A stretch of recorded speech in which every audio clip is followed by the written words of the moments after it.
Hello students. तो आज हम लोगों का टॉपिक है methods to determine order of reaction. ये प्योर न्यूमेरिकल टॉपिक है। हम लोग सीखेंगे, समझेंगे कि कौन कौन से मेथड्स हैं जिससे हम लोग ऑर्डर निकालते हैं। फर्स्ट मेथड आपका है इनिशियल रेट मेथड। ये मेथड बेस्ड है प्रैक्टिकल डेटा पे। किसी भी केमिकल रिएक्शन का आपको दिया रहेगा डेटा, उस डेटा में कॉन्सेंट्रेशन ऑफ रिएक्टेंट और उसका फिर कॉरेस्पॉन्डिंग रेट ऑफ रिएक्शन वो आपको दिया रहेगा, और फिर उस डेटा के हेल्प से हम लोग निकालेंगे rate controlling step and then order of reaction.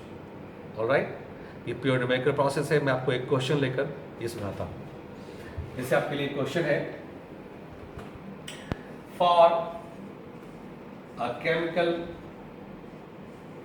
Reaction A plus B gives product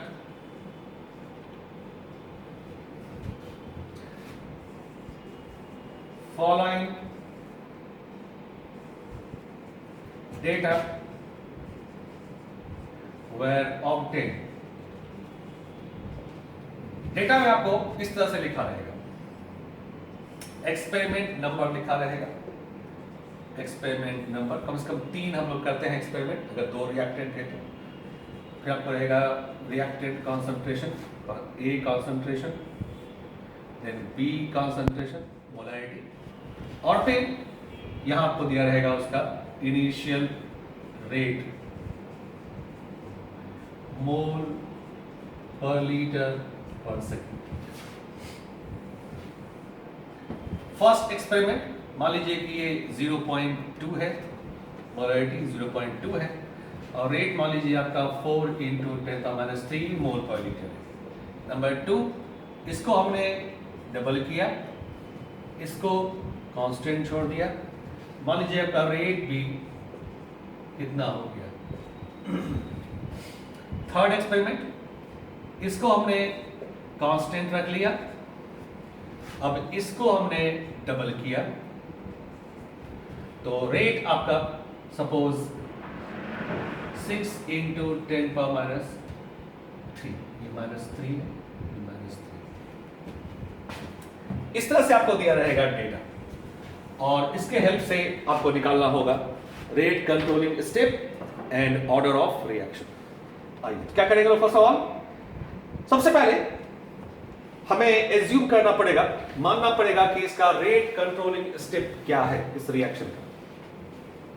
तो मान लीजिए let rate controlling step is R = rate constant K, A⁻m B⁻n। ये m + n आपका ऑर्डर होता है। अब ये तीनों एक्सपेरिमेंट को यहां पुट कर दीजिए। फर्स्ट लेते हैं experiment, rate is 4 × 10⁻³ rate constant 0.2 ⁻m 0.2 ⁻n। इसे लीजिए equation first. Second experiment, rate आपका है 8 × 10⁻³ ये है 0.4 ⁻m 0.2 ⁻n। This is equation second. And third लीजिए एक्सपेरिमेंट,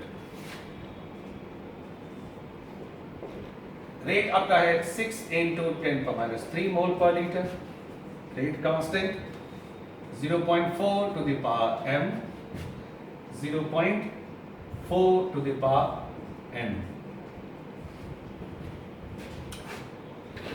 अब ये तीनों इक्वेशन लिख लिया, केमिस्ट्री यहीं तक। अब सिंपल मैथमेटिक्स है।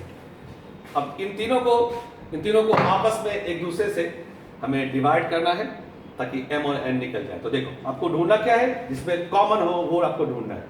देखो ये n वाला पावर जो है इसी कॉमन है, तो अगर हम 2 को 1 से डिवाइड कर देंगे तो m निकल जाएगा। सिमिलरली इसमें देखिए ये कॉमन है m वाला, तो n निकल जाएगा। तो by dividing equation 1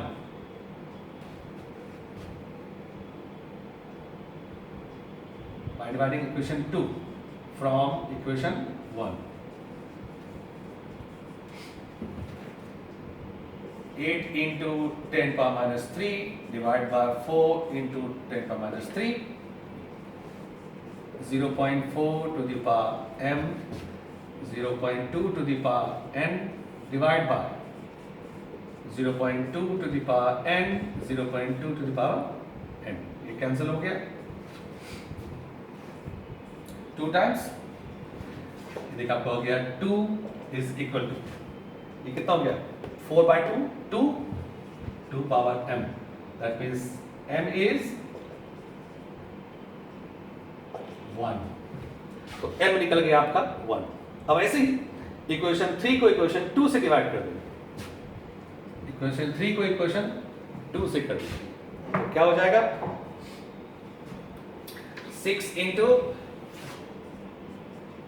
10 power minus 3 divided by 8 into 10 power minus 3, यह हो जाएगा आपको 4, ये हो जाएगा 4 और ये 2, ये कैंसिल हो गया। इस बार आपको आ जाएगा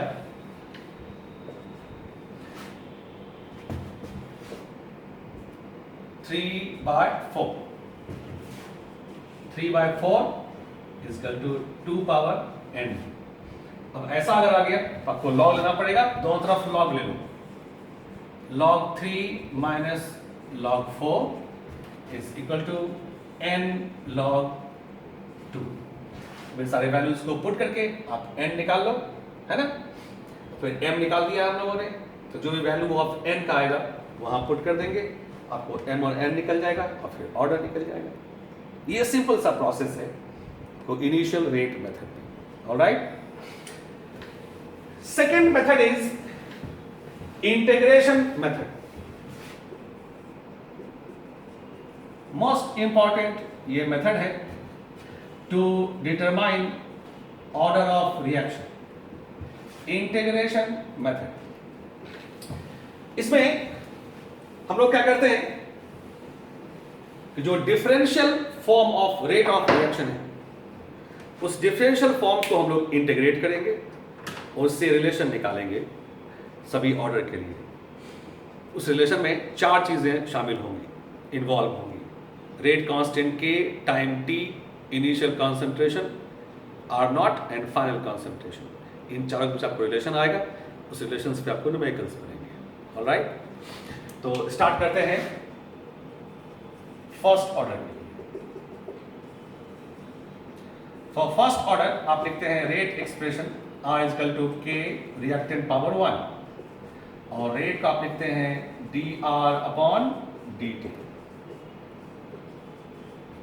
अब इसके हम लोग ऐसे लिख सकते हैं, देखिए dR/R concentration is equal to K dt। अब उसे इंटीग्रेट कर देते हैं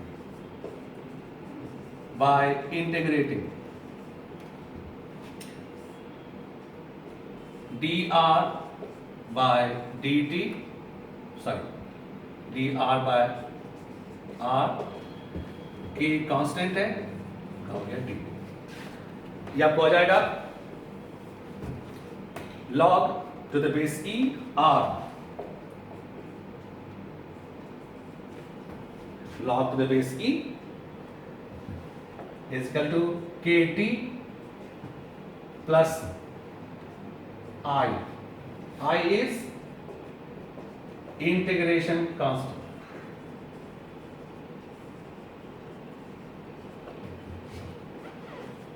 अब उसका वैल्यू निकालते हैं I। देखिए एट टाइम 0, जब टाइम 0 था तब इनिशियली जो आपका इनिशियल कॉन्सेंट्रेशन है, मान लो R0 था, इसका वैल्यू यहां पुट कर देते हैं इक्वेशन फर्स्ट में, minus log to the base E R0 is equal to KT, T हो गया आपका 0 प्लस I। देखिए I कितना आ गया, minus log base E R0। अब इसके वैल्यू को हम इक्वेशन फर्स्ट में पुट कर देंगे by putting value of I in equation first, minus log to the base E R is equal to R concentration KT minus log to the base E R0। अब इस log को एक तरफ ले आते हैं, देखिए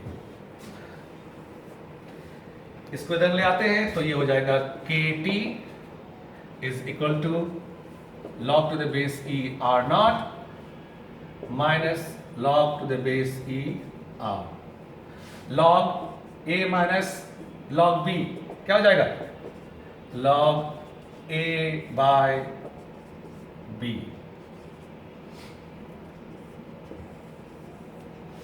ये एक फॉर्मूला हो गया आपका। अब इसे log बेस E को हम log बेस 10 में कन्वर्ट कर देंगे तो क्या करना पड़ेगा, 2.303 से मल्टीप्लाई करना पड़ेगा। देखिए T is equal to 2.303 by K log initial concentration by final concentration after time t। This is relation for first order reaction, integration relation। ठीक है, बिल्कुल ये फॉर्मूला हो गया। इसी फॉर्मूले से आपको न्यूमेरिकल्स बनेंगे। Time t, rate constant k, initial concentration R0 and final concentration after time t, ये हो गया आपका R। सिमिलरली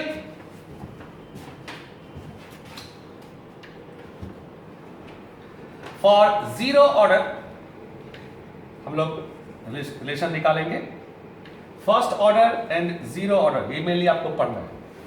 तो जीरो मीन्स हो गया यहां power zero, power zero means 1, तो R is equal to K। तो R को लिखते हैं आप minus dr by dt is equal to K minus dr is equal to K dt। अब दोनों तरफ इंटीग्रेट कर देते हैं, K कांस्टेंट है आपका dt, तो ये हो गया minus R KT plus I। अब इसमें फिर से हम लोग I का वैल्यू निकालेंगे टाइम जीरो लेकर।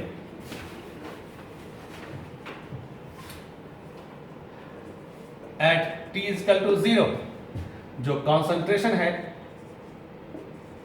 इनिशियल कंसंट्रेशन हम लोग R0 लेते हैं, इस वैल्यू को यहां पुट कर देंगे। देखिए तो minus R0 is equal to K into 0 plus I, तो I का वैल्यू निकल गया minus R0।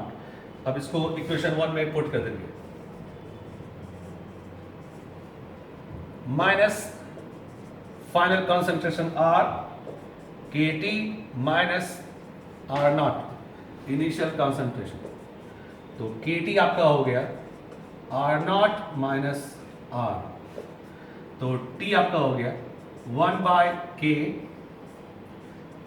Initial concentration R0 minus final concentration R।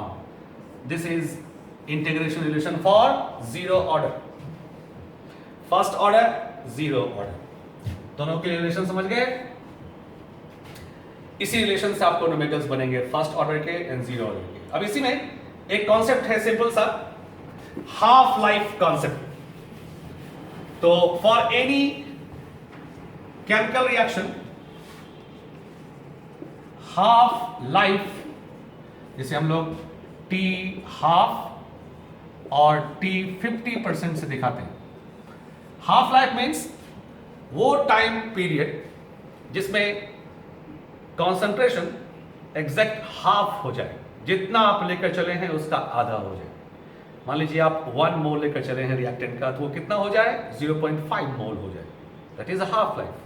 Means eight half life final concentration becomes half of initial concentration. ये logic है half life का। Half life जो है बहुत इंपॉर्टेंट कॉन्सेप्ट है, बिकॉज इसका जो वैल्यू है, इसका जो आपको पैटर्न है, वो डिफरेंट होगा for different order of reaction. तो हाफ लाइफ पहचान है ऑर्डर का। मैं आपको दिखाता हूं अलग अलग ऑर्डर का। जैसे देखिए, आप लेंगे फर्स्ट ऑर्डर। हम लोगों ने अभी भी सीखा फर्स्ट ऑर्डर के लिए time t equal to 2.303 by k log r not by r। At half life, जब इसको हाफ लाइफ में कन्वर्ट करेंगे, अगर इसको मैं t हाफ लिखता हूं तो ये हो जाएगा 2.303 by k log r not divide by r not by 2। That means 2.303 log 2 by k. That means 2.303 into 0.3010 by k. तो half life for first order आपका हो गया 0.693 by k। देखो इस रिलेशन को, 0.693 constant, rate constant, K constant by constant. That means half life of first order reaction is a constant at a given temperature for a chemical reaction. ये constant हो जाएगा और ये independent है from initial concentration. आपके पास कितना concentration है doesn't matter, half life fixed हो गया है ना। उतने ही टाइम में आपका concentration जितना भी आपके पास होगा वो हाफ हो जाएगा। ये पहचान हो गई फर्स्ट ऑर्डर की, ठीक है। ऐसे आप लोग जीरो ऑर्डर का देखो, मैं आपको दिखाता हूं जीरो ऑर्डर। अगर आप जीरो ऑर्डर लोगे,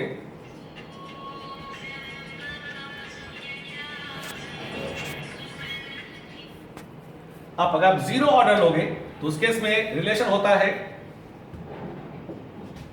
time t is equal to 1 by k initial concentration minus final concentration. अगर हाफ लाइफ लेंगे एट हाफ लाइफ तो क्या हो जाएगा? 1 by K initial concentration minus R not by 2। तो दैट मीन्स ये हो गया आर नॉट बाय 2k। ये देखिए हाफ लाइफ हो गया फॉर जीरो ऑर्डर। अब देखो ध्यान से, for zero order half life is directly proportional to initial concentration. ये इंडिपेंडेंट नहीं है। मतलब इस केस में क्या होगा, जैसे जैसे कॉन्सेंट्रेशन डिक्रीज होगा हाफ लाइफ डिक्रीज होगा। तो इस केस में हाफ लाइफ कांस्टेंट नहीं है। ये फर्क है आपको half life of first order and half life of zero order. अब इसी से आपको मिक्स करके इसमें न्यूमेरिकल्स होंगे for first order and for zero order. Generally आपको फर्स्ट ऑर्डर से ही इसमें न्यूमेरिकल्स होते हैं। आपको नोट्स में जब भेजा है तो ढेर सारे न्यूमेरिकल्स उसमें हैं दिए हुए, उसको सॉल्व करोगे, सारे न्यूमेरिकल्स अब सॉल्व होंगे इन्हीं सब रिलेशन से। Alright, thank you.